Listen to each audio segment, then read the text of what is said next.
આત્મજાગૃતિના આ બ્રહ્માકુમારીના મંચ ઉપરથી દિવંગત આત્માઓને પરમપિતા પરમેશ્વર શાશ્વત એમના ચરણોમાં શાંતિ આપે એ પ્રાર્થના સર મારા વિચારો તમારી સામે રજૂ કરું છું.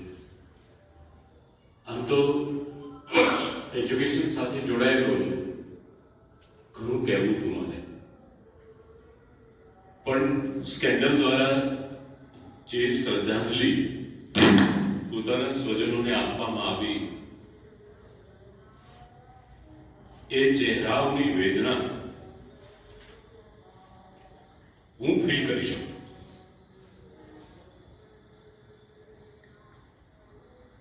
એમની આંખોના આંસુ હજુ પણ સુકાણા નથી. મારી માનસિકતા અને મારો આત્મા આ બંને અલગ વિચારધારાનું દ્વૈત છે. હું ઘણું બધું વાંચું છું, ઘણું બધું જોઉં છું, ઘણું બધું ઓબ્ઝર્વેશન કરું છું, એટલે બહુ સ્પષ્ટ મારા વ્યક્તિગત જવાબદારી સાથે હું કહું કે જે સમાજ નવરચના ઓફિસર પોલીસ ડિપાર્ટમેન્ટના મારી વાત સાથે સંમત હશે, અને હું સ્પષ્ટપણે માનું છું મારા હાથમાં તો એવું કંઈ છે નહીં, નકર હું પહેલું કામ આ જ કરું કે જે સમાજ લોકશાહીને લાયક ન હોય તેની ઉપર લશ્કરી શાસન જ લાદવું જોઈએ. આવું સ્પષ્ટ મારું માનવું છે. તથ્યકાંડ તો એક ઘટના છે, રોજ એવી એક તથ્યકાંડ ઘટના, અને ભારતીય આમુખ આપણા બંધારણની ટીકા ટિપ્પણ નથી કરતો, પણ જ્યારે સમગ્ર વિશ્વ પોતાના બંધારણોની અંદર ફેરફાર કરે છે અને આપણે હજુ એ જ 1950 વાળું જ્યાં માનવ વધની ઘટના બને છે, ડ્રિંક્સ કરીને વાહન ચલાવે રોડ ઉપર, કેટલા બધાની જિંદગી બાનમાં લઈને આ વ્યક્તિઓ કરે છે. તો મારું અને સાહેબનું આમાં કંઈ ચાલતું હોતું નથી, પણ 302 લાગવી જોઈએ અને ઇન્સ્ટન્ટ ફાસ્ટ ટ્રેક કોર્ટની અંદર એનો કેસ થવો જોઈએ અને એમને મૃત્યુદંડની સજા આપવી જોઈએ. મારી રીતે, મારા વ્યક્તિગત વિચારો પ્રમાણે, કદાચ આપ સંમત હો કે ન, પણ જેના સ્વજનો ક્યાં હોય એ વ્યક્તિને આ સાચી શ્રદ્ધાંજલિ છે. કારણ કે બાપુ આપણા સનાતનની અંદર પણ એવું લખ્યું છે કે ભય વિના પ્રીત નાહી પોસાય. દંડ સંહિતા તો હોવી જ જોઈએ, કાયદાનો ભય હોવો જોઈએ, અને કાયદાનો ભય નથી એ માટે ખાલી સરકારશ્રી કે સરકારશ્રી સાથે સંલગ્ન ડિપાર્ટમેન્ટો જવાબદાર નથી.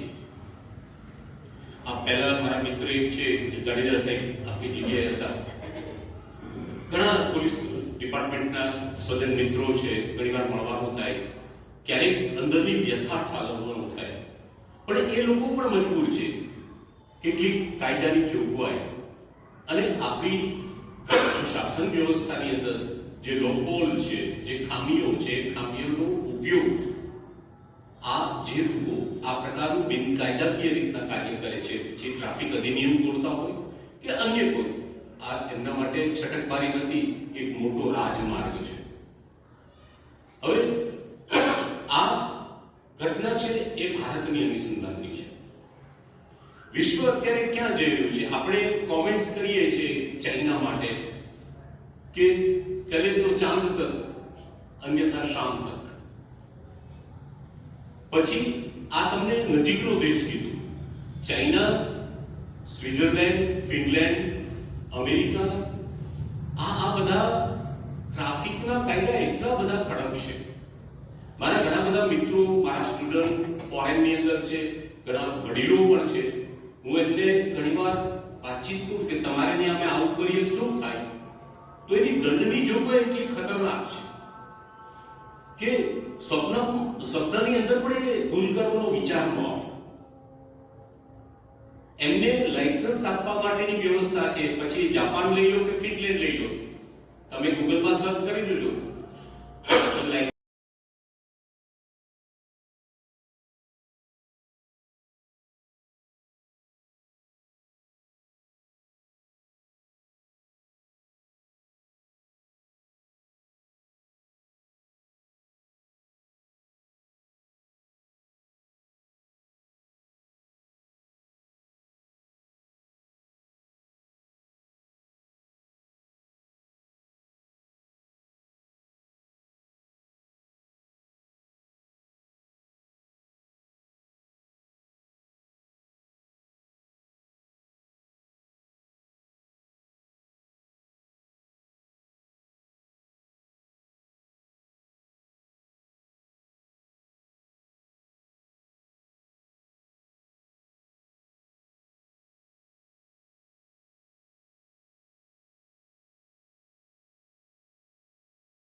અવસ્થામાં સ્થિર રહેવી જોઈએ, ઘણું જરૂરી છે. જે ડ્રિંક્સ કરે છે, દારૂ પીવે છે, એના માટે તો કોઈ સ્થિરતાનો કોઈ પ્રશ્ન જ નથી આવતો. પણ દારૂ સિવાયની ઘાતક વસ્તુ છે. જે વ્યક્તિઓ દારૂ નથી પીતા, કોઈ પણ પ્રકારનો નશો નથી કરતા, પણ એમનું મન જો વ્યગ્ર હશે, જો તણાવમાં હશે, તાણયુક્ત હશે, તો એક્સિડન્ટની સંભાવના પૂરેપૂરી છે. એ તો મરશે, પણ બીજા નિર્દોષ લોકોનો જીવ લઈ લેશે. એટલે આ માટે મનની શાંતિ હોવી જરૂરી છે. મારા વડીલ સાડુભાઈ માડક સાહેબ અમારા બેની છાપે એ પ્રકારની છે. અમે લોકો ગમે એટલું લાખનું લૂંટાઈ જતું હોય તો અમે બહુ સ્પષ્ટ કહીએ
એને કીધું કે ભગવાન અમારી જે મુખ્ય અત્યારે કહું છું કઈ આમ છે તેમ છે એમ એ સમયે 12મી શતાબ્દી આસપાસ એ સંતે એવું કહ્યું કે ભગવાન આ બધી અરાજકતા છે હું દુનિયાને 1 મિનિટમાં ફેરફાર કરી દઉં. તારી પાસે જે દિવ્ય શક્તિ છે એમાંથી થોડીક એક પુંજ એક કિરણ માત્ર મને આપતું હું સમગ્ર જગતનું પરિવર્તન કરી દઉં. એટલે ભગવાન એની સામે જોવે અને હસે, કઈ જવાબ ન આપે. યુવાન પછી એ સંત છે એના લગ્ન થયા, બાળકો થયા, એટલે પાછા ભગવાનને યાદ કર્યા કે ભગવાન થોડીક શક્તિ તમે મને આપો ને તો અમારી ઘરવાળીને સુધારજો, મારા છોકરાને સુધારજો. ત્યારે પણ ભગવાન મોઢે ફક્ત હસતા હતા. પછી વૃદ્ધત્વ આવ્યું, વાળ ધોળા થવા માંડ્યા, હાથ પગ ધ્રુજવા માંડ્યા, અને સુતા સુતા એક વાર ભગવાનની આરાધના કરી. ઈશ્વર કીધું શું યાદ કર્યું, હવે તું થોડા હવે તો મૂક મને, તો તું થોડુંક વસ્તુ મને શક્તિ આપ ને, તું મારી જાત પરિવર્તન કરી નાખ. એટલે ભગવાન શું થયું કે તું યુવાન હતો ત્યારે આ માંગ્યું હતું, તું જગતને ફેરવવાનું ખોટું માથે લઈને કરે છે. આ દાખલો મેં તમને એટલા માટે આપ્યો કે ફલાણાભાઈ ટ્રાફિક નિયમોનું પાલન કરે છે કે નહીં, પાર્કિંગ બરોબર કરે છે કે નહીં, જે કંઈ સરકારશ્રીના જે બંધારણીય કાયદા છે એ પાલન કરે છે કે નહીં, એને બાજુ ઉપર મૂકી મારાથી ભારતીય બંધારણ પછી ટ્રાફિક અધિનિયમો હોય કે અન્ય કોઈ પણ હોય, હું કોઈ પણ જગ્યાએ ક્યાંય પણ મારા થ્રુ કાનૂનનો ભંગ થાય એવું હું નહીં કરું. તો કમસે કમ આપણે તો એ દોષમાંથી મુક્ત રહીશું કે મેં એવું નથી કર્યું. અન્યને જે કરવું, કારણ કે આપણે જગત નથી સુધારી શકવાના, પણ દરેક લોકો પોતાની જાતને સુધારે તો હું માનું છું કે આખું જગત આપોઆપ સુધરી જાય. અને પુનઃ આપણે પરિવાર એ વસ્તુ કહું છું કે આ દિવંગત આત્માઓને અને તો ઘા લાગ્યા હોય એને જ ખબર પડે. સાંત્વના કે એમના જે આપણા દિવંગતો છે એની સ્મૃતિ સતત ડગલે ને પગલે આપણે યાદ આપતી હોય છે, પણ એને સાચી શ્રદ્ધાંજલિ આપણે બધાય કુટુંબીજનોને તો હંમેશા જીવન પર્યંત એ ઘા તો એનો ઉજવવાનો જ નથી, પણ આપણે એવું કરી શકીએ, હું તમે બધા, કે આપણે એવું કોઈ કાર્ય નહીં કરીએ જેથી કરીને અન્યને નુકસાન થાય. આપણે પણ આપણું વાહન જવાબદારીપૂર્વક ચલાવશું, ટ્રાફિક નિયમોનું પાલન કરશું, જેથી કરીને કમસે કમ આપણે તો કોઈની હાઈ ન લાગે. અને નાની એવું નથી કે માણસ આપણી ગાડીની નીચે કૂતરું પણ ન આવી જાય એનું પણ ધ્યાન રાખીએ, કારણ કે આ જગત પિતાએ એને પણ જીવવાનો અધિકાર આપ્યો. આપણે જેટલો અધિકાર છે એટલો અધિકાર એનો પણ છે. અને ગીતાના સિદ્ધાંત પ્રમાણે આપણે બધું આ ધ્યાન રાખશું અને દુર્યોધનની જેમ જાણીને પણ કરશું તો એની દંડ માટે, એની સજા માટે મારે ને તમારે તૈયાર રહેવું પડશે. પુનઃ પરમપિતા પરમેશ્વર દિવંગત આત્માને એમની શાશ્વત ચેતનાની અંદર નિતાંત શાંતિ આપે એ પ્રાર્થના સર. ઓમ શાંતિ.